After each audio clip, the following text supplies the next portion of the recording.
As falas favoritas dos atores de Harry Potter. Nick Morrow revelou a sua fala favorita de Relíquias da Morte Parte 1. Hello, beautiful. Olá, bonitinha. Warwick Davis contou que muitos fãs pedem para ele reproduzir seu icônico. Wingardium Leviosa. Wingardium Leviosa. Natália Tena brincou com sua falta de falas, mas revelou sua favorita. Don't call me Nymphadora. Não, me chame de ninfadora. David Trewlis não se recorda muito de suas falas, mas contou que se lembra perfeitamente de duas palavras. Ridiculous. Boggart. Ridículos, bicho-papão. Para Luna, Evana escolheu uma fala icônica por trazer zero conforto a Harry. You're just as sane as I am. Você é tão normal quanto eu. Jason Isaacs contou que sua fala preferida não estava nem no roteiro. Let us hope Mr. Potter will always be around to save the day. Bom, vamos torcer para que o Sr. Potter esteja sempre por perto para nos salvar. Ellen McCrory escolheu uma das suas últimas frases. Dead. Morto. Robbie Coltrane escolheu uma fala do primeiro filme. You're Harry Potter. You're the one who got away from you know who. Você é o menino que sobreviveu. Michel Gambon contou que sua fala favorita, apesar de simples, quase o fez chorar. Harry. Para Gina, Bonnie revelou um improviso no primeiro filme. Good luck. Boa sorte. Os gêmeos James e Oliver escolheram ambos falas muito cômicas dos filmes. Honestly, woman, you call yourself our mother. Francamente, mulher, você ainda diz que é nossa mãe. Bom dia. Donald contou que sua fala favorita é engraçada por se tratar do Olho Tonto, um personagem interpretado pelo seu pai. Mad Eye's dead. Olho Tonto está morto. Mas me conta aí a sua fala favorita dos filmes. Você percebeu isso em Harry Potter? Quando chegou o momento de Snape realmente matar Dumbledore, ele hesitou, apesar do acordo prévio entre eles. Então, Dumbledore teve que implorar para que ele encerrasse sua vida. Portanto, o verdadeiro significado da frase Por favor. era: Severo, por favor, me mate agora. Dumbledore concedeu 10 pontos para a casa de Neville e disse: É preciso que alguém tenha muita coragem para enfrentar os inimigos e ainda mais coragem para enfrentar os amigos. As palavras de Dumbledore aqui têm um significado ainda mais profundo, já que ele próprio falhou em enfrentar um dos seus amigos, Grindelwald, até que fosse tarde demais. Dumbledore se ofereceu para acompanhar o jovem Tom Riddle até o beco diagonal, mas o garoto recusou. Neville também era capaz de ver testralhos, por presenciar a morte do avô, o que o afetou profundamente. Lupin se infiltrou entre os lobisomens para tentar recrutá-los para Dumbledore, mas teve pouco sucesso. Dumbledore disse isso em Harry Potter. Muitos homens definharam diante dele,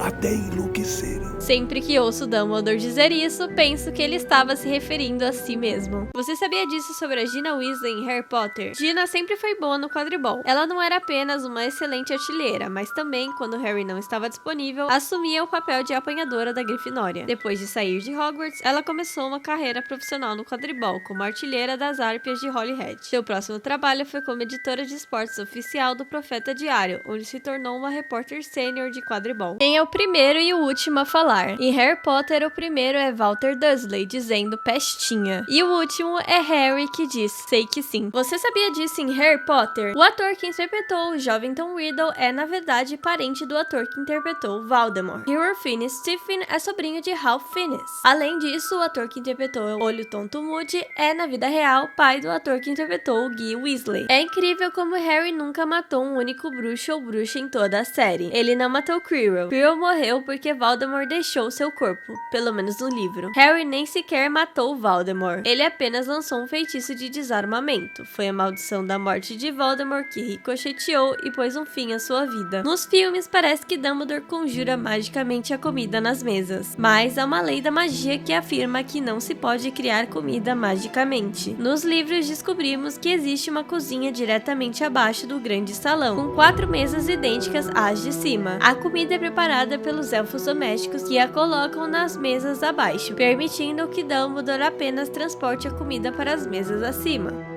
Qual é a história por trás da maldição mortal na mão de Dumbledore? Após o retorno de Voldemort, Dumbledore começou a caçar as Horcruxes. Ele descobriu o anel escondido nas ruínas da casa da família Gaunt, um anel que continha a Pedra da Ressurreição, uma das relíquias da morte. Como Dumbledore lamentava profundamente a morte da sua irmã Ariana e de seus pais, ele foi tentado a usar a pedra na esperança de vê-los novamente. No entanto, o anel estava protegido por uma maldição sombria e poderosa, lançada por Voldemort para matar qualquer um que tentasse pegá-lo ou usá-lo. Quando Dumbledore colocou o anel, a maldição começou a se espalhar imediatamente pelo seu corpo. Percebendo o que havia acontecido, ele procurou Severus Snape, que conseguiu conter a maldição apenas em sua mão, usando magia negra avançada e poções. No entanto, essa foi apenas uma solução temporária, e a maldição era fatal. Ele teria morrido em 1 ano. Como já estava condenado, Dumbledore usou a sua morte iminente como parte de um plano. Ele combinou com Severus Snape para matá-lo no momento certo, impedindo Draco Malfoy de partir sua alma e fortalecendo a posição de Snape como um suposto leal comensal da morte. Os maiores atos de coragem de Ronald Weasley. Número 1. Aos 11 anos, Rony arriscou sua vida ao se sacrificar no jogo de xadrez gigante para que Harry seguisse em frente na busca pela Pedra Filosofal, mesmo sabendo que poderia não sobreviver. Número 2. Mesmo tendo pavor de aranhas, Rony entrou na toca de Aragog ao lado de Harry e enfrentou seu maior medo, cercado por centenas de criaturas prontas para atacá-lo. Número 3. Rony voltou a Hermione e Harry depois de deixá-los na busca pelas Horcruxes. Como Dumbledore disse, é necessário muita coragem para enfrentar os inimigos, mas muito mais para enfrentar os amigos. Rony aceitou seu erro e isso exige muito esforço. Número 4. Rony saltou no lago congelado para salvar Harry e com a espada de Gryffindor em suas mãos, Rony enfrentou os tormentos da Horcrux e, superando seus próprios medos e inseguranças, destruiu o medalhão de uma vez por todas. Para ajudar Hermione, Rony enfrentou seu medo mais uma vez e entrou na Câmara Secreta, onde recuperou presas do basilisco para destruir a Horcrux. Número 6. Rony protegeu Harry de Sirius Black, um bruxo acusado de assassinato enquanto estava com a perna quebrada. Os maiores atos de coragem de Hermione Granger. Número 1. Mesmo sendo algo doloroso, Hermione alterou a memória de seus pais e os enviou para longe, garantindo que eles estivessem seguros durante a guerra contra Voldemort. Número 2. Mesmo sendo a que mais corria perigo por ser nascida trouxa, Hermione escolheu arriscar ao lado de Harry e Rony na busca pelas Horcruxes, nunca os abandonando, mesmo nos momentos mais difíceis. Número 3. Na mansão dos Malfoy, Hermione enfrentou Bellatrix e sofreu uma tortura brutal que quase a matou. Apesar disso, nunca se rendeu nem traiu Harry. Número 4. Mesmo depois de tudo o que passou na mansão dos Malfoy, se disfarçou corajosamente de Bellatrix para entrar em Gringotts. Durante a fuga, foi ela que embolou o plano de escapar montando no dragão. Número 5. Para acabar com um pedaço da alma de Voldemort, Hermione destruiu a taça de Helga Hufflepuff, usando uma das presas do basilisco dentro da Câmara Secreta. Número 6. Hermione teve coragem suficiente para nunca ceder ao poder sombrio do medalhão de Slytherin, conseguindo manter o grupo unido. Já Rony e Harry foram muito afetados, com Harry sofrendo de depressão e Rony os abandonando completamente. Os maiores atos de coragem de Harry Potter. Número 1. Ainda criança, Harry entrou sozinho na Câmara Secreta, enfrentou o basilisco e o derrotou usando a espada de Gryffindor. Número 2. Para salvar seus amigos e derrotar o Bruxo das Trevas de uma vez por todas, Harry se entregou voluntariamente a Voldemort na Floresta Proibida, tendo certeza de que iria morrer. Número 3. Mesmo sendo vigiado por Umbridge, Harry organizou a Armada de Dumbledore, treinando alunos para lutar contra as forças das trevas e resistindo à opressão dentro de Hogwarts. Número 4. Mesmo sendo o bruxo mais procurado do mundo, Harry invadiu o Ministério da Magia e depois Gringotts, enfrentando inimigos poderosos e escapando de ambas as missões com vida. Número 5. Na Batalha de Hogwarts, Harry procurou destruir o diadema de Ravenclaw, escapando de um incêndio mortal e ainda salvando Draco Malfoy no processo. Número 6. No fim, Harry encarou Voldemort sem medo, resistiu à sua magia e com a varinha das varinhas, derrotou o maior bruxo das trevas de todos os tempos. Você sabia disso sobre Harry Potter? Diferente de outras personagens femininas, a professora Minerva McGonagall nunca gostou de Gilderoy Lockhart. Ele era um presunçoso, incompetente e tolo, dando conselhos sem sentido durante a reabertura da Câmara Secreta. Ela o conhecia desde que era estudante em Hogwarts e o desprezava por ser um vaidoso, irritante buscador de atenção. Minerva demonstrou um ódio evidente por Lockhart quando ele chegou atrasado e desinformado sobre o perigo iminente de morte de Gina Weasley. Assim, ela apoiou completamente Snape ao mandar Lockhart enfrentar o monstro. Você sabia disso sobre o Duda Dursley em Harry Potter? Para remover o rabo que Hagrid deu a Duda na cabana sobre a rocha, Dursleys foram a um hospital particular, onde a equipe era muito discreta e afirmou que era uma verruga que havia saído do controle. Considerando a fobia dos Dursleys em relação à magia, não é de se surpreender que tenham procurado ajuda não mágica. Curiosamente, algumas pessoas podem nascer com caudas, embora isso seja extremamente raro. Então, os médicos podem ter simplesmente assumido que o rabo de Duda era um caso incomum de alguém nascendo com uma cauda, já que isso tecnicamente acontece, mesmo que normalmente não se pareça com a de um porco. Ou outra teoria é que eles realmente foram nos Samungos, mas não queriam falar sobre. Mais de 7.000 garotas fizeram teste para o papel de Lila Brown, mas a atriz que conseguiu o papel nem sequer fez a audição. Quando os executivos estavam procurando alguém para o papel, os testes foram feitos com uma cena entre Madame Pomfrey, Hermione e Rony, mas ninguém parecia se encaixar na personagem. No final, Emma Watson recomendou Jessie Cave para o papel. Ironicamente, mesmo sem ter feito o teste, ela conseguiu a vaga. Emma Watson é a mais jovem dos 3 protagonistas da série. Nos livros, no entanto, Hermione é a mais velha dos 3. Seu aniversário é em setembro, enquanto de Rony e Harry são no ano seguinte, em março e julho, respectivamente. Curiosamente, assim como Hermione, Emma Watson nasceu em uma família onde ambos pais são trouxas. Opa, tem a mesma profissão. Hermione tem pais dentistas, enquanto de Emma Watson são advogados. Severus Snape detinha o recorde de mais jovem chefe de casa e diretor de Hogwarts. Pouco tempo depois de servir como Comensal da Morte na Primeira Guerra Bruxa, Dumbledore o nomeou mestre de poções quando Horácio Slughorn se aposentou. Snape tinha 21 anos e recebeu o título de chefe da Casa Sonserina. 16 anos depois, após a morte de Dumbledore, ele se tornou o mais jovem diretor de Hogwarts, tendo apenas 38 anos.